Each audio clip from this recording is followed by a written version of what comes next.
भारत माता की भारत माता की प्रथमेই এই রাজ্যের সকলের অত্যন্ত শ্রদ্ধাস্পদ এবং আদর্শ চিকিৎসক শুধু নয়, স্বাধীনোত্তর পশ্চিমবঙ্গকে উন্নয়নের ফলে ফুলে পল্লবিত সুশোভিত করার ক্ষেত্রে যে মহামানবের সবচেয়ে উল্লেখযোগ্য ভূমিকা রয়েছে, প্রাক্তন মুখ্যমন্ত্রী, রাষ্ট্রবাদী দেশপ্রেমিক প্রয়াত ডাক্তার বিধানচন্দ্র রায়ের বিদেহী আত্মার প্রতি আমার প্রণাম শ্রদ্ধা নিবেদন করি। আজকে আমরা চারজন কৃতি চিকিৎসককে সম্বর্ধিত করেছি। Doctor professor Sukumar Mukherjee, doctor professor Gita Ganguly Mukherjee, doctor professor Shanta Dutta, doctor professor Subir Chatterjee. আমরা কৃতার্থ, আমরা কৃতজ্ঞ আমাদের এই স্বল্প আয়োজনে তাদের মতো সেবাদানকারী এই রাজ্যের চিকিৎসা জগতের অত্যন্ত সম্মানীয় চার সেবককে আমরা আজকে সম্বর্ধিত করতে পেরে তাদের চরণে আমি প্রণাম নিবেদন করি।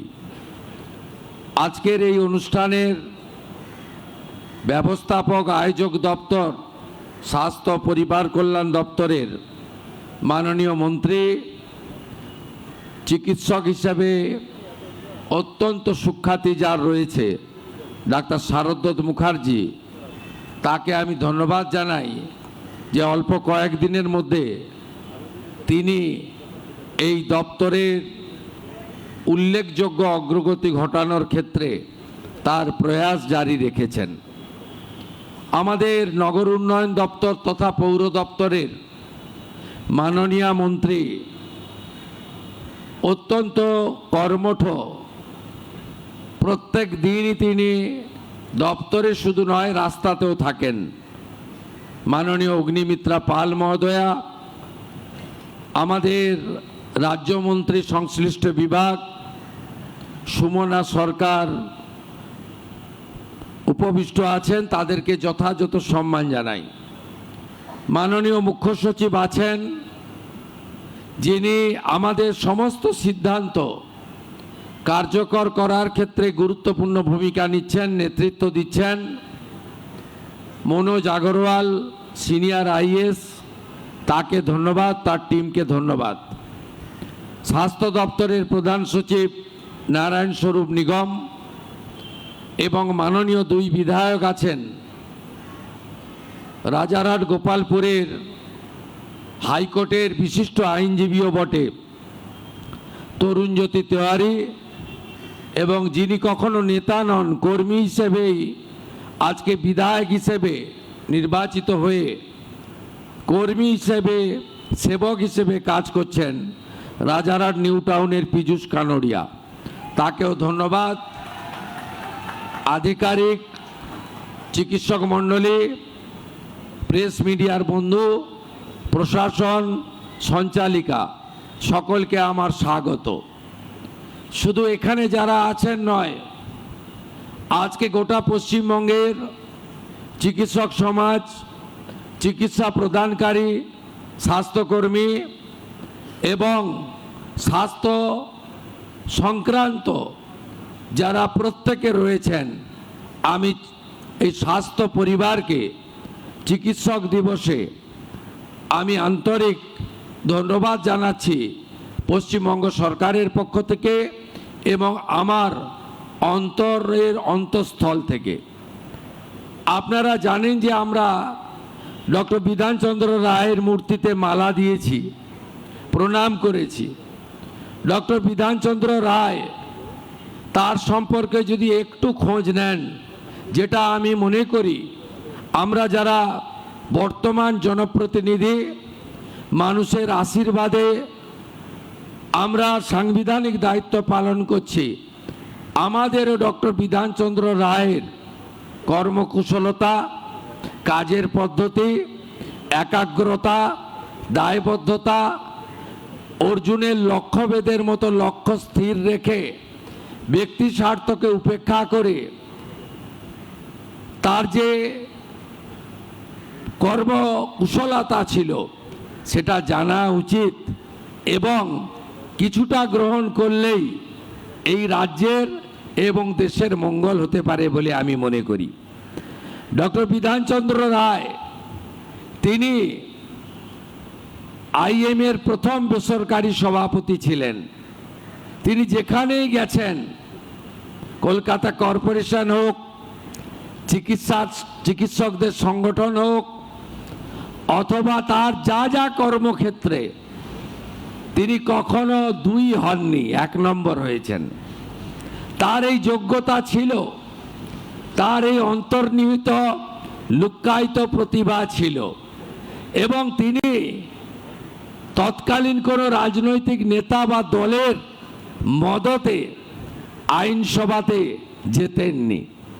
তিনি নির্দল হিসেবে জিতে তার রাজনৈতিক যাত্রাপথ শুরু করেছিলেন, এবং ক্রমেই অনেক বাধা সত্ত্বেও তৎকালীন তার দলের তিনি মুখ্যমন্ত্রীর আসন পেয়েছিলেন। এক্ষেত্রে নিশ্চিতভাবে প্রয়াত অতুল্য ঘোষের অবদান অস্বীকার করা যায় না। আমি ডক্টর বিধানচন্দ্র রায় সম্পর্কে জেনেছি, পড়েছি। আমি 2006 সাল থেকে এমএলএ।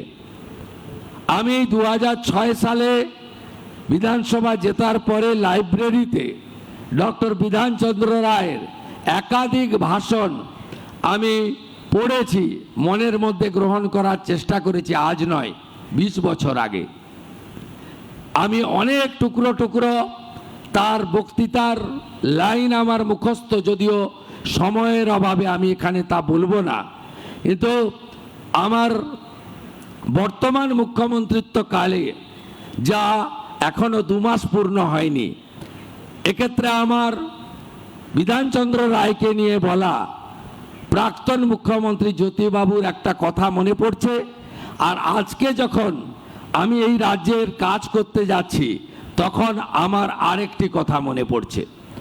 প্রয়াত প্রাক্তন মুখ্যমন্ত্রী জ্যোতিবাবু দায়িত্ব নেওয়ার পরে বলেছিলেন যে যেখানেই আমি শুরু করতে যাচ্ছি সেখানেই দেখছি ডাক্তার বিধানচন্দ্র রায় শুরু করে দিয়ে গেছিলেন। যেখানেই আমি শুরু করতে যাচ্ছি সেখানে ডাক্তার বিধানচন্দ্র রায় শুরু করে দিয়ে গেছিলেন।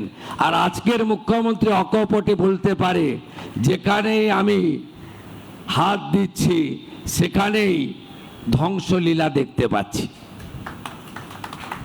এই দুটো ভিন্ন মতের মধ্য দিয়েই আমাকে এগোতে হবে, এবং এই জায়গা থেকে বের করে আনতে হবে। সমগ্র চিকিৎসা ব্যবস্থা, এখানে সংকীর্ণ রাজনৈতিকতা থাকবে না।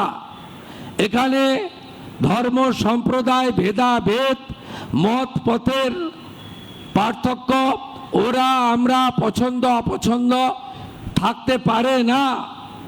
কারণ স্বামী বিবেকানন্দ বলে গেছেন, ব্রহ্ম হতে কীট পরমাণু, সর্বভূতে সেই প্রেমময়, মন প্রাণ শরীর অর্পণ করো এসকে এসবের পায়ে, বহু মুখে সম্মুখে তোমার ছাড়ি, কোথা খুঁজিছ ঈশ্বর, জীবে প্রেম করে যেই জন, সেই জন সেবিছে ঈশ্বর। আমরা যারা ভগবানে বিশ্বাস করি, আমরা যারা ঈশ্বরে বিশ্বাস করি, আমরা মনে করি প্রত্যেক মানুষের শরীরের মধ্যে নারায়ণ অবস্থান করছে। একথা আমার নয়, স্বামী বিবেকানন্দ বলে গেছিলেন, বলেছিলেন শিব জ্ঞানে জীব পূজা করো, বলেছিলেন যত্র জীব তত্র শিব, অর্থাৎ মহাদেব। আজকে আমাদের এই রকম একটি দপ্তরকে সত্যিকারে ঠিক জায়গায় পৌঁছে নিতে হবে। আপনি যান ভেলোরে, আপনি যান মুম্বাই টাটা ক্যান্সার হসপিটালে, আপনি বেঙ্গালুরুতে দেবী শেঠির হসপিটাল, আপনি পিজিআই চণ্ডীগড়, আপনি যান ডাক্তার রেড্ডির হায়দ্রাবাদে, সর্বত্র শুধু বাঙালি বাঙালি বাঙালি, দরিদ্র দরিদ্র দরিদ্র। কেন এই রাজ্যে চিকিৎসা দেওয়া যায় না? সুবীর বাবু, গীতা দিদির মতো লোকেরা, ডাক্তার সুকুমার বাবুর মতো লোকেরা, যারা ডক্টর বিধানচন্দ্র রায়ের পরবর্তী সময়ে এ রাজ্যের চিকিৎসা ব্যবস্থাকে এগিয়ে নিয়ে যাচ্ছে, এত হস্তক্ষেপ, এত দমন পীড়ন, এত আমরা ওরা, এত অবহেলিত চিকিৎসা ব্যবস্থা, এটা কি কাম্য ছিল? কারণ এই পশ্চিমবঙ্গ আমি মনে করি মেধাতে শুধু ভারতবর্ষ নয়, পৃথিবীর যে কোনো আধুনিক রাষ্ট্রকে টেক্কা দিতে পারে। আজকে যখন ইউরোপের বড় বড় হসপিটালে আপনি যাবেন, সেখানে বাঙালি ডাক্তারদের দেখতে পাবেন। আমি অনেকদিন এমপি ছিলাম, দিল্লি যাতায়াত করতাম, প্রচুর এনআরআই বিদেশে থাকা সিনিয়র ডাক্তাররা, তারা সব যাতায়াত করতেন বছরে দুর্গাপুজোর সময় বা যখন ওখানে প্রচন্ড বরফ পড়ে, উইন্টার ইত্যাদি হয়, ওরা আসেন এখানে। অনেকের সঙ্গে দেখা হতো, পরিচয় করতাম। কেউ যুক্তরাষ্ট্র, কেউ যুক্তরাজ্য, কেউ জার্মানি, কেউ ফ্রান্স, কেউ কানাডা, সব বড় বড় হসপিটাল তারা সব যাতায়াত করতেন বছরে দুর্গাপুজোর সময় বা যখন ওখানে প্রচন্ড বরফ পড়ে, উইন্টার ইত্যাদি হয়, ওরা আসেন এখানে। অনেকের সঙ্গে দেখা হতো, পরিচয় করতাম।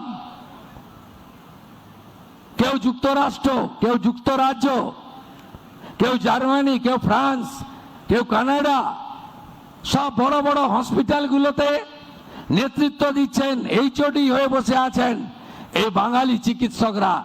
আর বাংলার লোকগুলো ভেলোরে লম্বা লাইন দিয়ে দাঁড়িয়ে আছে।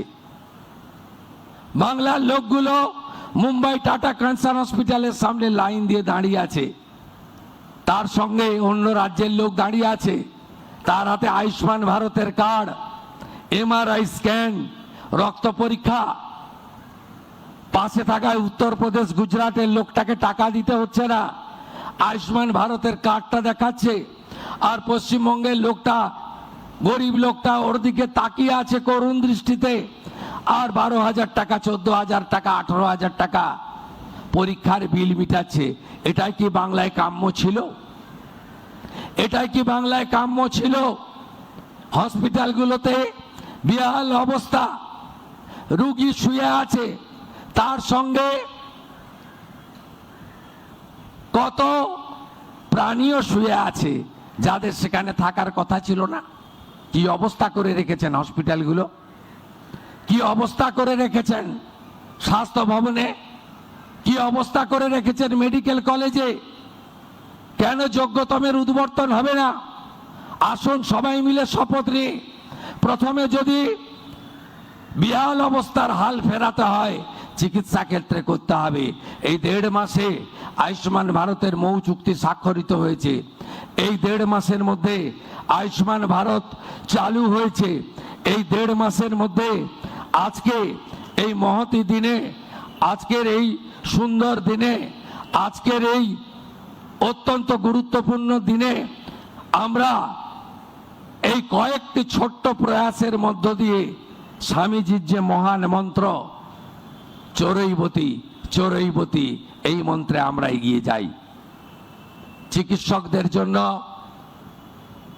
তাদের নিরাপত্তার জন্য ভারতীয় ন্যায় সংহিতা তৈরি হয়েছে। মাননীয় প্রধানমন্ত্রী নরেন্দ্র মোদীজির নির্দেশে কেন্দ্রীয় স্বরাষ্ট্রমন্ত্রী অমিত শাহজি 2023 সালে ভারতীয় ন্যায় সংহিতা এনেছেন। সেখানে দেখবেন ডাক্তার বাবুরা চিকিৎসার ক্ষেত্রে তারা কখনোই চান না কোনো রোগী মারা যাক বা তার ক্ষতি হোক। একটা দুটো যে এক্সেপশন নেই তা নয়, আমি সবাইকে ডিফেন্ড করছি না, কিন্তু যে আতঙ্কের পরিবেশ ছিল, যে ভয়ের পরিবেশ ছিল, তার ফলে যে চিকিৎসা আপনারা করতে পারতেন রেফার করে দেওয়ার মানসিকতা তৈরি হয়েছিল। ভারতীয় ন্যায় সংহিতার পরে ডাক্তার বাবুদেরকে সুরক্ষা প্রদান করেছে ভারতীয় ন্যায় সংহিতা।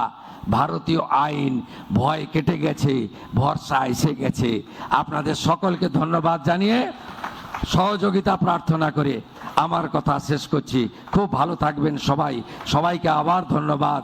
চিকিৎসক শব্দটিকে প্রণাম এবং শ্রদ্ধা জানিয়ে আমার কথা শেষ করলাম। ভারত মাতা কি বন্দে। নানা ধরনের কন্টেন্ট দেখার জন্য লাইক করুন, শেয়ার করুন আমাদের ফেসবুক পেজ, সাবস্ক্রাইব করুন আমাদের ইউটিউব চ্যানেল। পাশাপাশি অন্যান্য ব্রেকিং নিউজের জন্য অবশ্যই চোখ রাখুন রিপাবলিক বাংলায়।